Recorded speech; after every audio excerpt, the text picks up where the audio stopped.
남녀 관계의 기본 역학을 강조하는 현상 중의 하나는 바로 원나잇 스탠드입니다. 브루넬 대학교의 아킴 슈츠볼 교수와 그의 팀이 휴먼 네이처 저널에 발표한 연구에 따르면 이러한 일시적인 만남에 접근하는 방식에는 남녀 간의 현저한 차이가 있으며 특히 외모에 대한 접근 방식이 다릅니다. 이 연구에는 427명의 남학생과 433명의 여학생이 참여했습니다. 참가자들은 이성과 낯선 사람이 3가지 제안을 했을 때 어떻게 반응할지 상상하는 것을 요구받았죠.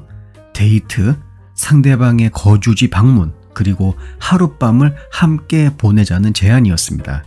이성의 매력도는 평균 이하, 평균, 그리고 평균 이상의 세 수준으로 다양하게 설정되었죠. 결과는 굉장히 놀라웠습니다. 남성들은 여자의 매력도에 상관없이 3가지 제안을 대체로 수용했죠. 여자의 매력도가 평균 이하일 때만 약간 주저했습니다. 반면 여성들은 매우 매력적인 남성에게만 제안을 수용할 확률이 높았습니다. 이 차이는 진화 심리학 등 여러 관점에서 설명할 수 있습니다. 진화적 관점에서 남성은 번식 성공을 최대화하기 위해 여러 짝짓기 기회를 찾는 경향이 있죠. 여성의 외모는 건강과 생식력을 신호하는 것이기 때문에 널리 수용될 만합니다. 하지만 여성은 생식에 더 높은 생물학적 투자가 필요하기 때문에 남자보다 훨씬 더 신중해집니다. 임신과 육아는 상당한 자원을 필요로 하며 여성은 최고의 유전적 자질과 지원 가능성을 보장하기 위해 짝을 선택하는 데 더 까다로워지죠.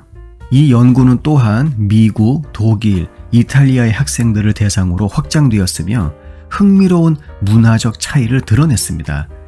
이탈리아 학생들이 제안을 가장 잘 수용했으며 미국이 그 뒤를 이었고 독일 학생들은 응답률이 가장 낮았습니다.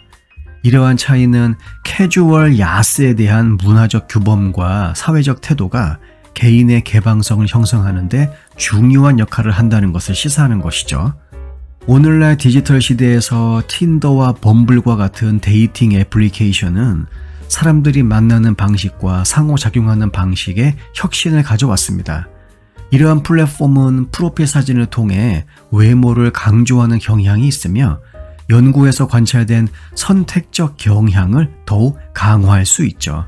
여성들은 수많은 매치 그리고 수많은 메시지에 압도된 나머지 외모와 첫인상을 바탕으로 잠재적 구원자를 필터링하는 경향이 강해집니다. 반면 남성들은 기회를 늘리기 위해 더 넓은 범위를 설정하는 경향이 강하죠. 이 행동은 연구 결과와 일치하며 남성의 수용률은 여자의 매력도에 덜 영향을 받았습니다.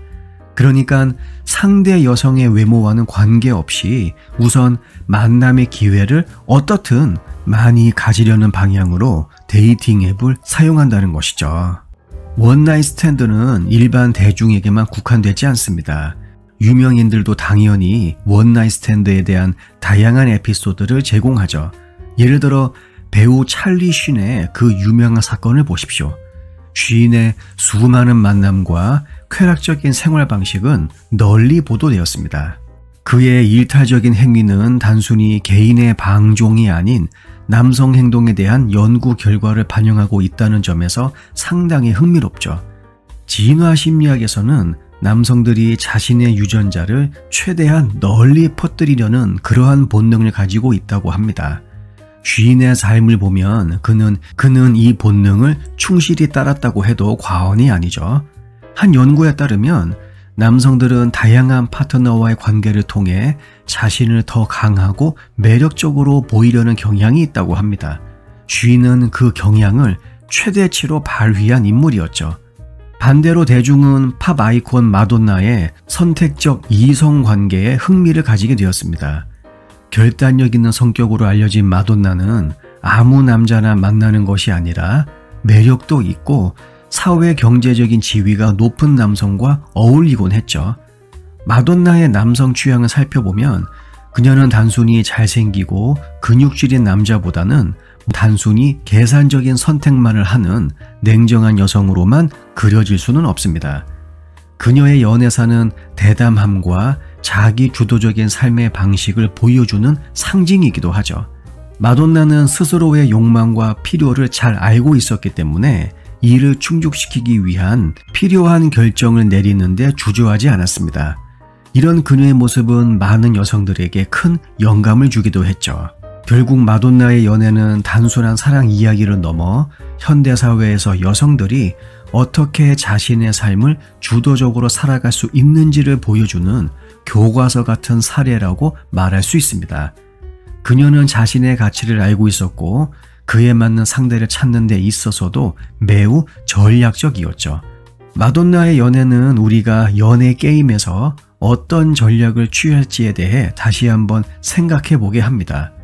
성공적인 연애는 단순히 운이나 감정만으로 이루어지는 것이 아니라 때로는 마돈나처럼 계산적이고 현명한 선택이 필요할지도 모르죠. 이러한 연구 결과와 에피소드들은 현대 연인 관계에 대해서 비판적으로 고민해 보는 것을 자극합니다. 외적인 매력과 즉각적인 만족을 상업화하는 현대 사회에서 겉모습에도 불구하고 전통적인 성 역할과 진화적인 본능은 여전히 우리의 상호작용에 영향을 미치고 있죠. 데이팅 앱과 소셜미디어 플랫폼이 사랑과 남녀 관계를 민주화할 것을 약속하지만 종종 외모에 대한 피상적 판단과 일시적인 만남을 강화하기도 합니다. 오른쪽 왼쪽으로 스와이프하는 편리함은 잠재적인 파트너를 단순한 이미지로 축소해서 깊이 있는 궁합을 확인하는 기회를 줄일지도 모르죠. 2012년 진화심리학에 발표된 사람들의 짝짓기 지능, 즉 파트너를 끌어들이고 유지하는 능력에 관한 연구에 따르면 남성은 종종 자원을 과시하거나 지위를 강조하고 여성은 자신의 외모와 친사회적 기술을 강조합니다. 또 다른 재미있는 연구는 2015년 성연구 저널에 실린 온라인 데이팅에서의 후광 효과에 관한 것입니다. 이 심리 현상은 사람들이 매력적인 사람들에게 긍정적인 특성을 부여한다는 것이죠. 데이팅 앱의 맥락에서 매력적인 프로필은 더 많은 관심을 받고 실제 성격 특성에 상관없이 더 지적이고 친절하며 신뢰할 수 있는 것으로 인식되었습니다. 이러한 연구들은 남녀 상호작용에서 외모가 지속적으로 중요하다는 것을 확인해주고 있으며 원나잇 스탠드 연구와 일치하는 결과를 보여주고 있죠. 결론적으로 21세기니 뭐니 현대사회니 어쩌고 저쩌고 아무리 떠들어봐야 결국 남녀 관계에서 외적 매력이 가지고 있는 중요도는 절대로 무시될 수 없습니다. 영상 내용이 도움이 되셨다면 구독과 좋아요 부탁드릴게요. 다음 영상에서 뵙겠습니다.